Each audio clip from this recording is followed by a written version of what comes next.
Hello again, everybody. This is Colton, and I wanted to bring you this video because of something that a friend of mine came to me with just very shortly ago. In fact, less than 2 minutes ago. I think it was basically this is a video to kind of help people because I realized this could be a necessity to a few people out there, and I thought might as well make one to help you out. This is a video on exorcism and cleansing and removing unwanted things in your home. Now, whether you are being plagued by entities, negative energy, whatever you want to call it, if you find yourself under the attack of something you don't want to be, whether that be a curse placed upon you, something like that, there's always something you can do to get rid of it. My biggest piece of advice, and some people really may not like me saying this, and I'm sure there might be people who get offended. However, my biggest thing that I say is if you are into political correctness and stuff like that, or get offended easily, don't watch my videos because I speak my mind. I don't give a shit. But regardless, my biggest piece of advice to anybody, and I tell this to everybody, I never ever promote going to these online places or to anybody who says, give me $300, I'll fix your problem. I'm a witch, I can do it, you know, blah, blah, blah, blah. Most of the time I have found these are con artists, and a lot of the times they're just taking your money. On top of that, I think that, you know, most of the time it's almost required that you cast your own spell because you have the emotion, you have the intent, you know, you are the one who's got everything backing it up, reasons why you're doing this. I'm not saying that you can't go to other people, and I'm not saying that it's wrong to have somebody else cast your spell for you. I cast spells for people all the time.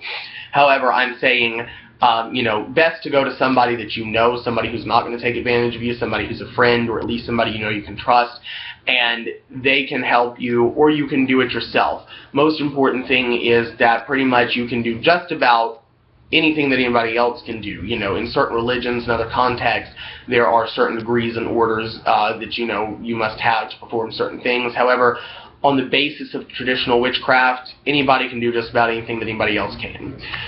So, exorcism. If you are afraid and you feel that there is something in your home, first and foremost, quit being afraid, take your power back, and gain control of the situation. The less fear you have, the less it's going to do.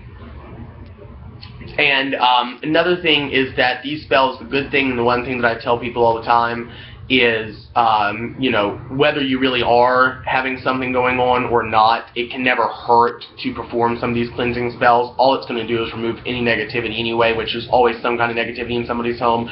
So it's never a waste of time. But, you know, so these are good things to do, and keep up maintenance on you know, on a daily basis. Now, in my idea of cleansing spells, you have different sects of them. You've got just regular cleansing spells, then you have more forceful exorcism spells. When a regular cleansing spell doesn't seem to take effect, it's best to do the exorcism. Cleansing spells or cleansing rituals can come in many different shapes, sizes, forms, and variants. You know, you can burn sage throughout your home, smudge stick, lavender, rue, hyssop, you know, things like that.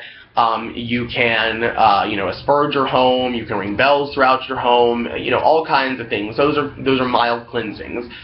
If that does not seem to be affecting anything or does not seem to work, then you want to use a conglomeration and really put a strong exorcism behind this. So here is my generic form of an exorcism. And this is not technically exorcism ritual. This is just technically exorcism spell that you can do if you feel plagued by anything. And this should also remove any type of curses, hexes, vexes, jinxes, maledictions, or nefarious witchcraft, things like that, and also any entities. So, this is an optional part. Personally, I like doing it, and this is more on my religious side. However, you can always look up the Hare Krishna Maha Mantra, H-A-R-E space K-R-I-S-H-N-A mantra, and chant that throughout your home, or play it over YouTube, something like that, throughout your home.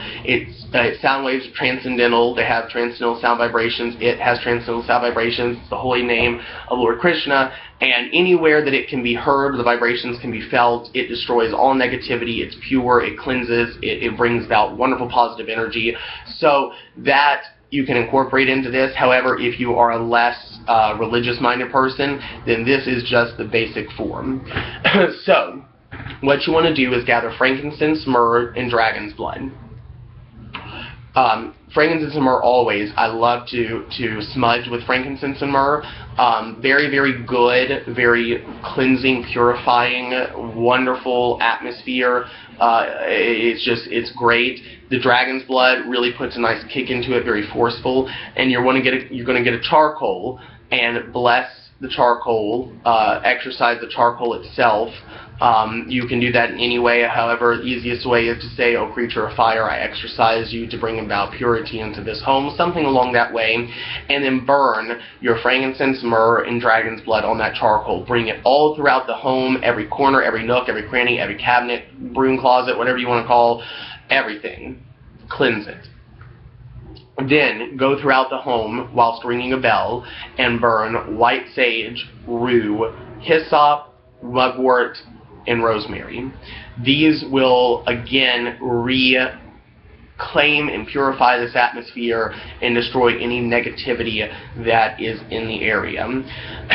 Then, once you're done doing all of this, you want to create an asperging element of some type of either holy water, or the easiest way to do is create an infusion of some sacred herbs. My easiest form that I do is lavender, hyssop, rue, white sage, and sea salt or kosher salt. This will make a nice, good water, holy water that you want to asperge throughout your entire home. You want to take and sprinkle it in every part of your home. Wash the floor, especially anywhere that you're feeling there's any kind of negativity, and especially places that aren't used much, or things like that. Just wash everything and asperge the entire home with this, and this will bring the cleansing out and up into everywhere. Once all of this is done, you want to open all the windows and doors, or at least the front door and back door, things like that, to create a nice circuit of air that's coming in, fresh, clean air that's going to go everywhere. Get all of that stuff out. While doing that, you're going to maintain burning the frankincense and myrrh, and you're going to go throughout the home, chant whatever you like, but first and foremost, just something of, "I cleanse this place, I bless this place away all negativity, phantoms, illusion, and evil things." Something, I exercise this place. You reclaim it, and you command everything, be gone, get out, remove yourself. I remove you from this place. I command you to be gone now, something along that way. Get everything out. Once that's done, you're going to close all the windows and all the doors and everything like that, and then you want to form a barrier around your home, something protective. I use iron railroad spikes along with other components that are there and in my home, but easiest thing to do, get yourself some kosher salt and make a full circle of the perimeter of your home with it, or any other cleansing, blessing objects, or formula. In fact, I will give you short form formula for fiery wall of protection, which is something else that I use very often and bless my home with. To make fiery wall of protection, you can make this into an oil form or to the powder form. What you're going to need is dragon's blood, frankincense, myrrh, red brick dust, kosher salt, and cayenne pepper. And so you're going to grind all of this up in your mortar and pestle or whatever you want to use. Grind all of this up. You'll have a nice base of the powder, and you are going to make a circle of that around your home. You can put it in front of your doorstep, things like that. If you want to make it into the oil, you bring it down into the oil base, anoint the doorposts, things like that with it, and that will keep whatever you got out of your home from coming back in. So this is a mild, short form of exorcism and house blessing. It'll keep all the baddies away and everything else. and hopefully you won't have to use it that often, but if you do, you know, the more you do it, the more you keep the maintenance up, the better. What I suggest doing is following up at least weekly once you've done this heavy form with some type of short form cleansing like smudging or asperging with just something regular like white sage or holy water, something that will keep a nice atmosphere up. And in fact, I had a jar, and I'm not sure where it is, but there's a really nice company that makes a blend already of frankincense, myrrh, and copal. And it's very cheap, usually $6 a jar, and it comes about this big. That's what I like to use. It's got everything in it already needed, and it's easy to obtain. It's cheaper usually than buying bulk resins and other forms. So I say, you know, if you can find anything like that, go ahead, and that will really help you out anytime you need to do any kind of cleansing. So thank you again very much, and I hope you enjoyed this, and I hope you take some kind of protection, some kind of blessing from it. Thank you.